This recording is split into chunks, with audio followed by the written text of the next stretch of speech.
Magandang umaga po sa inyong lahat.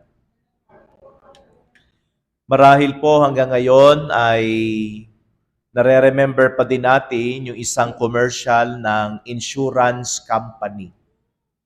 Sabi po ng commercial ng isang insurance company na ang endorser po ay ang sikat, guwapito, na kapamilya actor na si Piolo Pascual. Si Piolo, naalala na niyo yung commercial, hindi. Pag gwapo talaga naalaala, pag pangit, kasindak-sindak pa lang. Ang sabi po doon sa commercial ng insurance, YOLO. Can you repeat that? YOLO. Anong yellow? YOLO.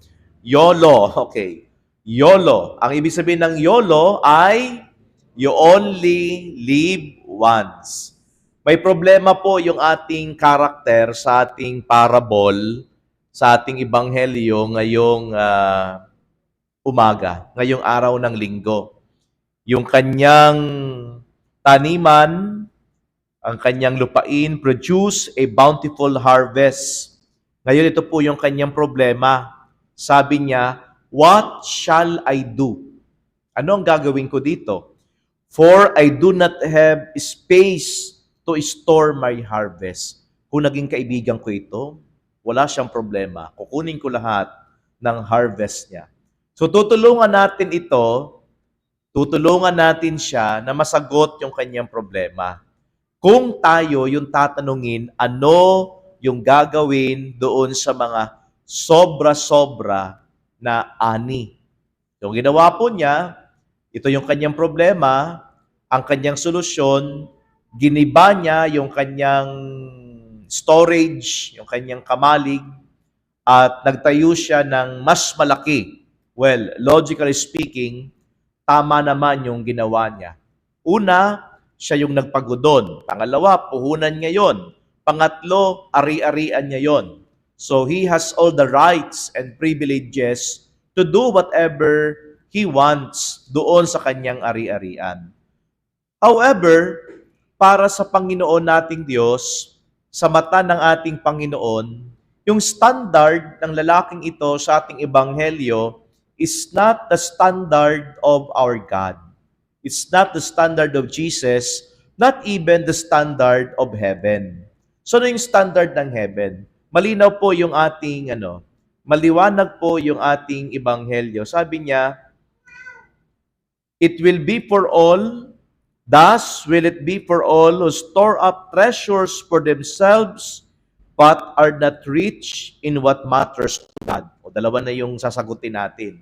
Ano yung dapat gawin sa ari-arian at ano naman yung mga bagay-bagay na mahalaga, the things that matters to God. Okay, balikan natin yung YOLO, ba't ko nabanggit doon?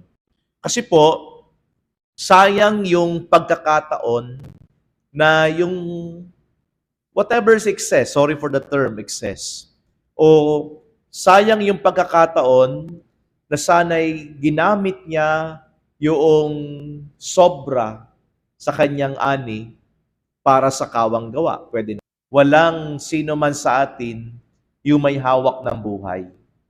Kaya siguro yung challenge sa atin is, well, that is true. We only live once, then we do what is expected from us. We do good. We love our brothers and sisters. We remain committed to the teaching of the church. We are doing charitable acts to those who are in need. No? We pray to God. We attend the Holy Mass every Sunday. Not because we are afraid that when we die and if we do not do these things, we will go to hell. Hindi po yun ang dahilan. Mabait tayo, nagmamahal tayo sa Diyos, kasi yung pagiging mabait, pagmamahal sa kapwa, pagmamahal sa Diyos, pagsisimba, pananalangin, pananatiling tapat sa kanyang utos, these are the things that are expected from us Catholics. These are the things that are expected from us baptized Christians. These are the things expected from us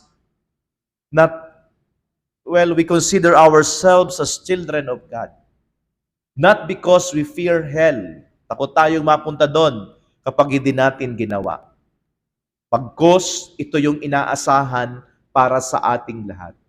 Kaya nga, If we have the chance to do good, let us do it now. The second thing is this. I have told you this last November when we had our Mass for the All Saints and the faithful departed. Memento mori. Can you repeat that? Memento mori. Hindi nyo, remember you are to death. Parang ganun yung nabasa ko sa translation. Remember you are to die. Tandaan mo, mamamatay ka rin. At walang kayamanan, walang kapangyarihan, walang katanyagan ang madadala natin sa kabilang buhay, kundi ang ating sarili na huhusgahan at susukatin ng ating Panginoon Diyos. So, remember death, memento mori. Lahat tayo mamamatay. Kapag gumawa ka ng kabutihan, mamamatay pa rin tayo. Kapag gumawa tayo ng kasamaan, mamamatay pa rin tayo. Pero, iba yung kalalagyan natin. Siyempre, alangan namang kalimutan ng Diyos yung kabutihan na ginawa natin. Hindi naman yung kakalimutan ng ating Panginoon. Remember death. Kaya hindi tayo dapat nagpapasasa sa mundong ito. No matter how we accumulate things, no one among us would see being poor as a blessing. Kaya ang tendency natin mag-accumulate, ang tendency natin magpayaman, ang tendency natin we subdue the world. Wala naman pong masama doon eh. Pero sana wag nating kakalimutan na ito ay ginagawa natin dahil gusto po natin na tayo ay maging katiwala ng ating Panginoon. At pagdating ng panahon, anuman yung ating nakamtan sa buhay, ay gagamitin natin upang makatulong din tayo sa ating kapwa na nangangailangan. Amen?